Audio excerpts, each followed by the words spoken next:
back, the morning comes to find your face in your grass. Fala pessoal, eu sou Flávio Hag e você está no Itadakimasu. Esse é o primeiro vídeo do canal do YouTube e de certo modo acabou se tornando um vídeo especial.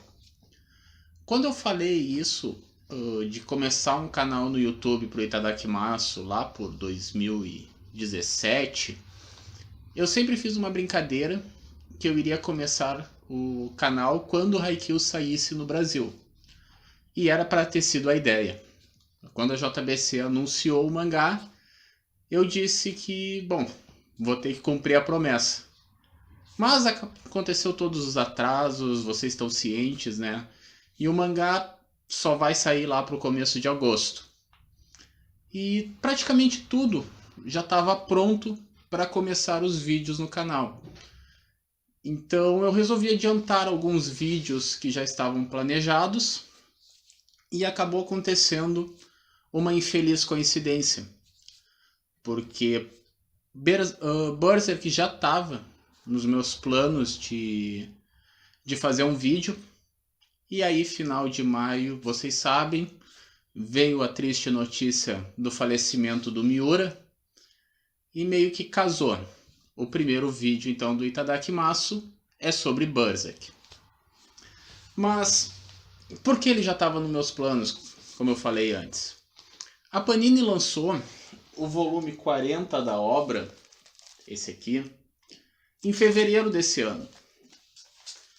E acabou acontecendo, então, que ele é o último volume da obra. E eu já queria falar sobre ele, justamente porque é uma opinião que vai ser bem impopular, eu sei. Mas, para mim, esse volume encerrou a obra. Isso é uma coisa que eu vejo muita gente discordando, que principalmente após o falecimento do autor, muita gente criticou que o mangá vai ficar incompleto, que os assistentes deveriam continuar a obra. O que, mantendo a sinceridade que eu sempre tive, tanto no Instagram quanto no site, vou manter aqui e dizer, isso é uma imbecilidade. Não... Primeiro que agora que o autor faleceu, não tem que continuar a obra, né? Eu acho que isso não deveria nem estar sendo discutido. Mas eu considero uma imbecilidade muito mais porque eu acho que dá para considerar a obra finalizada. Só precisa um pouco de vontade. Eu sei. Tem algumas pontas que ficaram soltas. Obviamente, a principal dessas pontas é: não teremos a batalha entre Guts e Griffith. Eu sei que todo mundo queria assistir, todo mundo queria ver como seria esse duelo. Eu também queria ver. Eu queria ver o protagonista destruir o vilão por causa de tudo que ele fez. Mas vamos ser bem sinceros, essa luta não tinha como acontecer. A diferença de níveis entre Griffith e Guts é um absurdo. Griffith é um deus e o Guts não conseguiria enfrentar ele. Eu vou assim, para poder continuar explicando um pouco por que eu considero que a obra está finalizada já, eu vou ter que entrar em alguns spoilers. Principalmente spoilers do volume 40. Então, se não ficou bem claro, agora eu vou deixar bem claro. A partir daqui vão ser spoilers, tá? Se tu não leu o volume 40 ainda, se tu não chegou ainda nessa parte da obra, recomendo parar de assistir o vídeo. Mas a partir de agora eu vou precisar comentar o que acontece para poder dar esse meu ponto de vista de por que eu considero a obra finalizada. O volume 40 ele encerrou um arco. Na verdade, eu diria que ele encerrou mais do que um arco. ele encerrou a principal meta de vida do protagonista. No meio desse volume 40, a Casca volta. Mas ela volta realmente. Ela recupera as memórias dela. Ela volta a ser a guerreira Casca que nós vimos antes do volume 13 e antes do Eclipse. É aquela mulher forte, que luta e que principalmente lembra de tudo. E isso sempre foi o grande objetivo do Guts. Levar a Casca até um lugar seguro e fazer ela voltar a ser quem ela era. E aí a gente entra num ponto muito importante. Porque quais eram os objetivos do Guts? Quando começa o mangá, ainda lá distante, volume 1 e 2, que é o arco do Espadachim Negro, nós vemos aquele Guts louco, que queria vingança, que estava buscando encontrar o Griffith de qualquer jeito. E aí vem todo o arco da Era de Ouro, onde a gente descobre o que aconteceu entre os três. O que aconteceu pro Guts ficar louco, quem é o Griffith que ele está procurando e quem é a tal da Casca. Passa a Era de Ouro, volta um pouquinho ainda de arco do Espadachim Negro, onde o Guts ainda está um pouco na busca pela vingança, só que logo depois ele já se reencontra com a Casca e a missão principal da vida dele é o que eu falei antes, é salvar ela e tentar trazer ela de volta. Tem uma música de uma banda aqui de Porto Alegre, que é o Apanhador Só, o nome da banda. A música é O Rei e o Zé. A letra dessa música, basicamente, é, como o nome dela diz, uma conversa entre um rei e um Zé Ninguém.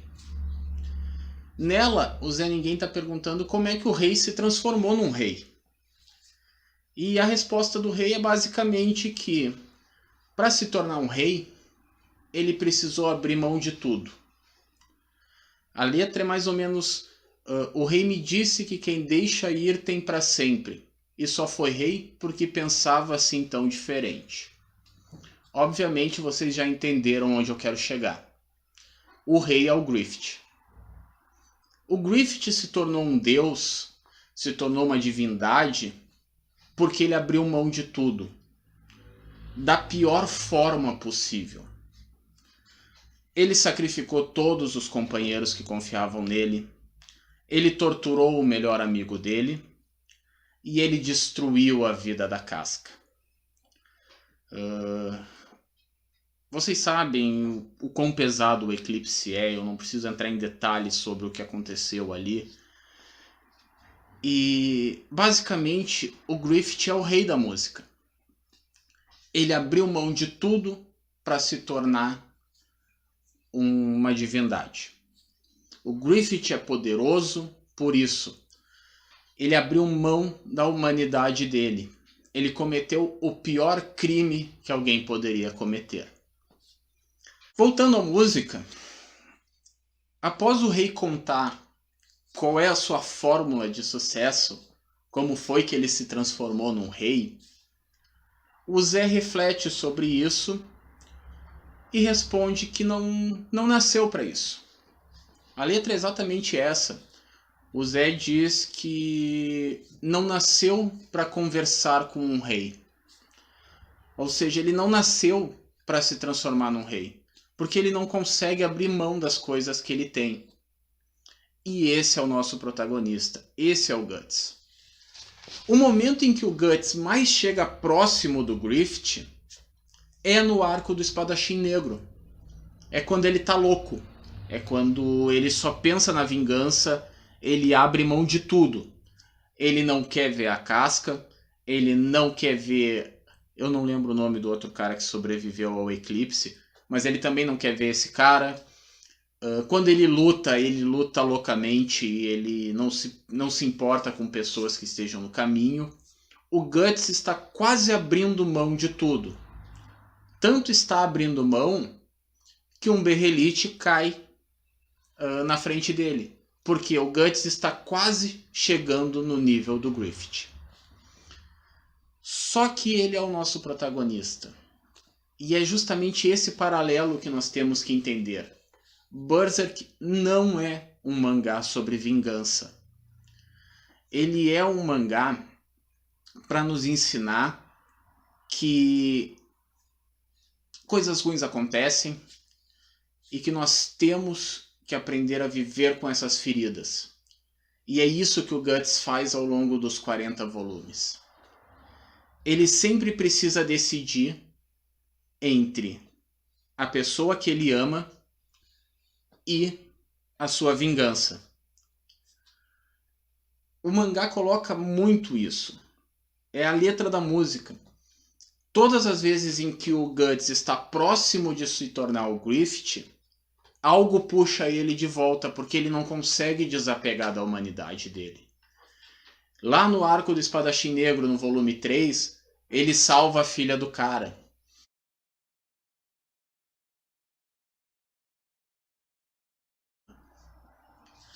Depois que passa o eclipse e volta para o tempo atual, o Guts é várias vezes confrontado com a escolha de abrir mão da humanidade ou ser humano.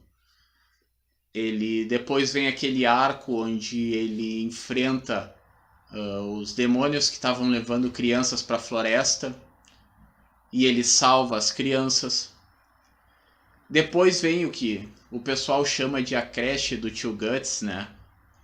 Mas que basicamente é isso, é ele montando um bando, ele tendo companheiros, ele se abrindo para as pessoas, ele confiando em pessoas. O volume 40, ele tem uma passagem bem curiosa, que após ter chegado na Ilha das Fadas, eles estão sentados na volta de uma fogueira conversando, e o Celpírico, ele fala pro Guts o quanto o Guts mudou. Como o Guts se tornou uma pessoa acessível. Onde ele tá ali conversando com todo mundo, ele tá rindo com todo mundo. E é esse momento que dá o estalo no Guts. Que ele percebe o quão longe ele tá do Griffith. E é interessante porque esse volume ele nos dá ainda um paralelo entre os dois. O Griffith tá lá no palácio dele. A princesa tá dormindo na cama, ele tá na janela, olhando pro nada. Tudo escuro, só o Griffith na janela olhando pro céu, sozinho. Dentro do seu palácio, mas sozinho. Enquanto isso, temos o Guts numa floresta, dormindo no chão, mas rodeado de amigos, rindo e conversando. É interessante esse paralelo que a obra traz. Porque o Guts precisou escolher. Viver com os companheiros, salvar a casca e ficar com ela, ou continuar sua busca por vingança, abrir mão de sua humanidade e assim alcançar o Griffith. Uma das coisas que eu acho que Berserk nos faz pensar muito é que grandes coisas requerem grandes sacrifícios. Lembram lá em Fullmetal, a troca equivalente? É um pouco disso. Para se tornar uma divindade, ter o poder máximo, tu precisa abrir mão de muita coisa. E é isso que a obra quer trazer. Às vezes a gente não precisa ser o herói do mundo. Infelizmente, algumas injustiças acontecem, alguns crimes são maiores do que nós podemos enfrentar. O mundo nem sempre é justo e algumas feridas são grandes demais. Eu sei, parece um pouco conformista, mas se vocês tentarem entender que, na verdade, o protagonista simplesmente percebeu que ele pode ser feliz, isso em Berserk tem um peso enorme. O Guts nunca chegou perto de ser feliz. Desde o nascimento, vocês sabem, o nascimento do Guts, a mãe dele foi enforcada grávida e ele só caiu. Então, desde o nascimento, Guts sofreu. Guts foi estuprado quando criança, foi treinado para ser um mercenário e morrer num campo de batalha. Quando finalmente teve companheiros, foi traído, viu a mulher que ama ser estuprada pelo melhor amigo. Então o Guts sempre sofreu e sempre lutou. Mas chegou a hora que ele percebeu o óbvio. Ele já está com quem ele confia, ele já está com quem ele ama. Para que continuar lutando? Essa é a lição que ele aprende no final desses 40 volumes. Que não adianta ele ficar colocando correntes. Ele poderia continuar se fortalecendo, ele poderia deixar a armadura dominar ele poderia usar o Berrelite. Mas qual o custo disso? Qual o sacrifício que ele teria que fazer? E o Guts decidiu que esse sacrifício não valia a pena. Por isso que eu digo que eu consigo considerar que esse mangá está finalizado. Porque o Guts fez a escolha dele. Ele decidiu ficar com a casca. Ele esqueceu o Griffith. Infelizmente, o vilão venceu, de certo modo. E é esse outro ponto muito bom da obra. Porque não é só porque o Griffith está lá, vivo, rei do mundo, que necessariamente o Guts perdeu. O Guts está feliz, está com a mulher que ama e está com seus companheiros. Está seguro, chegaram num lugar onde não vão mais ser atacados. E, enfim, é basicamente isso. Ok, agora vamos aos pontos que negativos e que o pessoal vai reclamar. Sempre se criou a ideia de que Berserk é o mangá supremo da violência. E não é mentira. Poucos mangás têm a carnificina que Berserk tem. O arco da Era de Ouro deixa isso bem claro.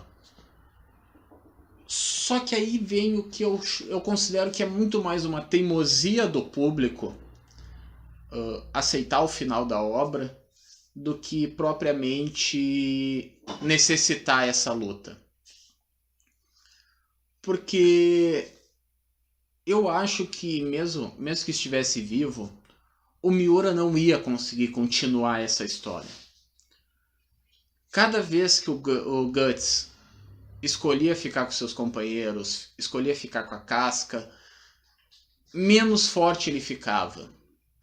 Justamente no sentido de que ele não estava abrindo mão da sua humanidade, que foi o que tornou o Griffith forte. Então, eu vejo essa obra muito mais como uma forma de mostrar que existe um outro caminho, que nem sempre precisa ser o roteiro básico de buscar a vingança e destruir o inimigo. Às vezes tu pode ficar simplesmente deixando o teu inimigo lá e vivendo a tua vida. Um outro mangá que dá para tentar fazer um paralelo com isso é Vinland Saga. A gente consegue pensar um pouco isso se a gente olhar como foi o caminho do Thorfinn em Vinland Saga. justamente esse ponto de desistir. Desistir talvez seja forte, talvez simplesmente perceber que existem coisas mais importantes, que ficar com seus companheiros do que com quem ama é mais importante do que a vingança. E para mim essa ficou sendo a grande lição que o Miura nos deixou em Berserk. Eu consigo olhar os meus 40 volumes aqui na estante e ficar satisfeito. Eu sei que tem aí nos grupos algumas pessoas que estão dizendo que eu vou vender a minha coleção porque eu não vou aceitar uma obra inacabada, porque é um absurdo a obra ficar sem um final. Gente, tentem enxergar com essa outra visão. Vocês vão ver que sim, Berserk tem um final. É um final bonito, é um final emocionante e que mostra que existem sim coisas mais importantes do que só a luta, do que só batalhar. Às vezes dá para você só se contentar em ser feliz. Acho que eu já falei bastante. Não tem muito mais que eu possa tentar argumentar. Só que se vocês forem reler a obra, tentem ver com esse ponto de vista. Façam essa comparação entre como o Griffith se tornou o que é e o que o Guts precisaria abrir mão para chegar no nível dele. Bom, por hoje é isso. Vou encerrar aqui esse primeiro vídeo. Comentem se vocês concordam com esse meu ponto de vista. Se vocês também conseguem enxergar esse caminho de Berserk, esse caminho que é para mostrar que nem sempre a vingança é o único caminho. Se gostaram, deixem o like. Se não gostaram, deixem o dislike também. Eu sei que eu toquei num tema bem delicado logo no primeiro vídeo. Mas é isso. Começou o canal do Itadakimasu. Espero que gostem.